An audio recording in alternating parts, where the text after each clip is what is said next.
नमस्कार दोस्तों, स्वागत है आपका आपके अपने YouTube चैनल दैनिक डिबेट में। नाजिया इलाही खान ने पाकिस्तानी पत्रकार की अच्छे से धुलाई की है। अगर आप नए हैं तो चैनल को सब्सक्राइब जरूर करें ताकि आपको हमारी हर नई वीडियो की सूचना सबसे पहले मिले। तो चलिए वीडियो शुरू करते हैं। ये वो कौम है जो अपने घर में अपनी बहू बेटियों का सलवार खोलता है। ये वो कौम है जो मदरसों में अनल सेक्स करता है। ये वो कौम है जो मौलवी मुल्लाओं के हाथ में तस्बीह दे करके आतंकवाद मचवाता है। ये कौम डरी हुई कौम है। नाजिया फखर यूसुफ जही कह रहे हैं कि पाकिस्तान की जनता चिल मार रही है। तो चिल कैसे मार रही, जैसे 71 में 2 टुकड़े हो गए थे, या फिर जो शिमला समझौता हुआ था जिसको लेकर बिलावल भुट्टो कह रहे हैं कि भाई अभी रद्द मत करो, उल्टा हो जाएगा। 90,000 इनके लोग बंद थे इधर, तो कैसे चल मार रही है? 71 टाइप का या किस टाइप का? Kargil war type?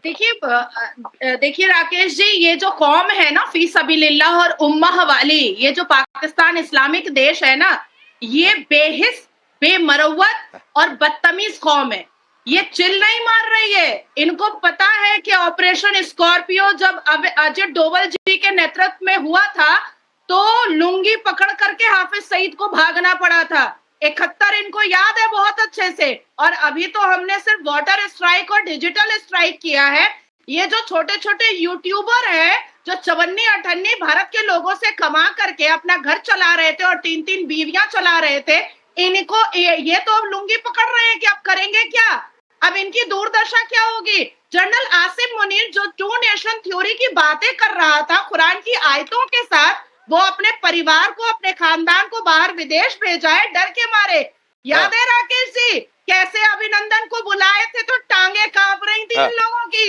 ये वो कौम है जो अपने घर में अपनी बहू बेटियों का सलवार खोलता है। ये वो कौम है जो मदरसों में अनल सेक्स करता है। ये वो कौम है जो मौलवी मुल्लाओं के हाथ में तस्बीह दे करके आतंकवाद मचवाता है।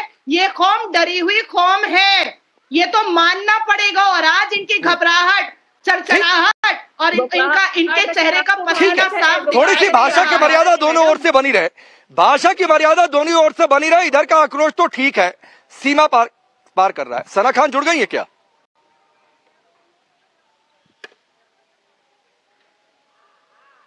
जी सना खान जुड़ गई है क्या? सना देखिए नाजिया क्या कह रही है, कैसे पाकिस्तान की जनता चिल मार रही है। कार्डबोर्ड का फाइटर क्राफ्ट बना के उड़ के छत से गिर के, या मैंने एक तस्वीर देखी कि एक आपका पैराट्रूपर किसी भी कार्यक्रम में चीफ गेस्ट के ऊपर ही जाकर गिर गया। F-16 जाकर कहीं छिपा दिया है कि S-400 की रेंज से बाहर चला जाए। पाकिस्तान की जनता कैसे चिल मार रही है? ये चांद पर जाते नहीं है, झंडे में ही चांद बना लेते हैं।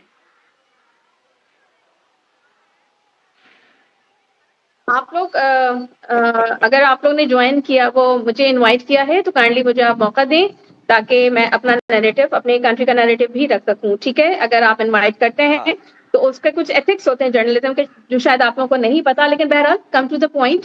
बात यह है कि मैं तो सवाल पूछकर चुप हो गया, आप एथिक्स समझाने लगे। थोड़ा सा एथिक्स अपने मुल्क को समझा ली होती।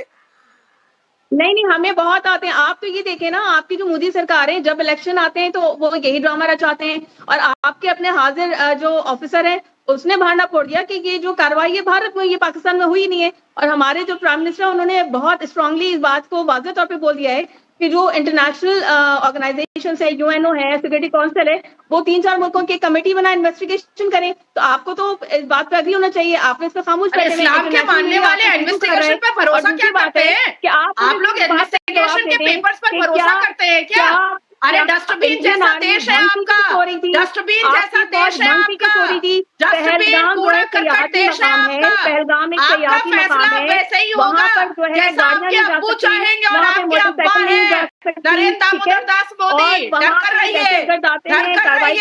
आंखें नीची करके बात किया कीजिए, भारत के लोगों से बात कर रही हैं। थोड़े डिस्टेंस पे आपकी आर्मी की छावनियां मौजूद हैं, लेकिन उसके बावजूद आपकी आर्मी क्या भंग पी के सो रही थी। आपका जो मोदी जो दहशतगर्द है वो हमेशा की तरह इलेक्शन जीतने के लिए वो ये कार्रवाई करता है, बेगुनाह लोगों को मरवाता है। सुनिए, सना खान रुक जाइए, सना खान की आवाज डाउन करिए। सना खान सुनिए, आपका मुल्क 2 टके का है और आपकी सेना 2 टके की है। और बात समझ में आई? आपके प्रधानमंत्री जो कि हॉस्पिटल में जाकर इस मुल्क में बीमारी का बहाना बनाकर छिपे हुए हैं, और आपकी इतनी हैसियत हो रही है शिवम त्यागी कि आकर हमारे प्रधानमंत्री के को लेकर और इस तरीके की फॉल्स लैंग्वेज का इस्तेमाल करें। 2 टके की आपकी सेना है जो साबुन बनाने पर ध्यान देती है, कमर्शियल बिजनेस पर ध्यान देती है। मैं सेना और सैनिकों पर नहीं इस तरीके की टिप्पणी करना चाहता था, चाहे वो किसी भी मुल्क के हों, लेकिन असल में हैसियत यही है कि मुनीर ने अपने परिवार को भेज दिया, जाओ विदेश में जाकर छिप जाओ, क्या पता कब यहां पर क्या हो जाए। बिलावल का परिवार जाकर छिप गया है, तो ये आपके मुल्क की हैसियत है। साबुन बनाना है, गधे एक्सपोर्ट करना है, कुत्तों से अपना बिजनेस संभालना है, इकोनॉमी संभालनी है, तो यही है आपके मुल्क की हैसियत। शिवम त्यागी रिप्लाई करिए, फिर कर्नल शिवदान आता हूं।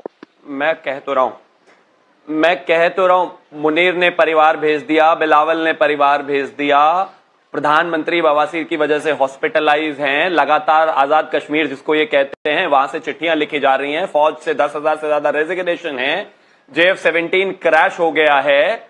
लेकिन गधे बेचने वाला मुल्क जो है, उनके जो लोग होंगे उनका लॉजिक भी तो गधा लॉजिक ही होगा ना। ये बताते अपने आप को जर्नलिस्ट है और यहां आकर देते हैं गधा लॉजिक। खैर, एक और चीज मैं दिखाना चाहता हूं इनको, तो इनसे मुझे कोई बहुत अच्छी भाषा की उम्मीद नहीं है।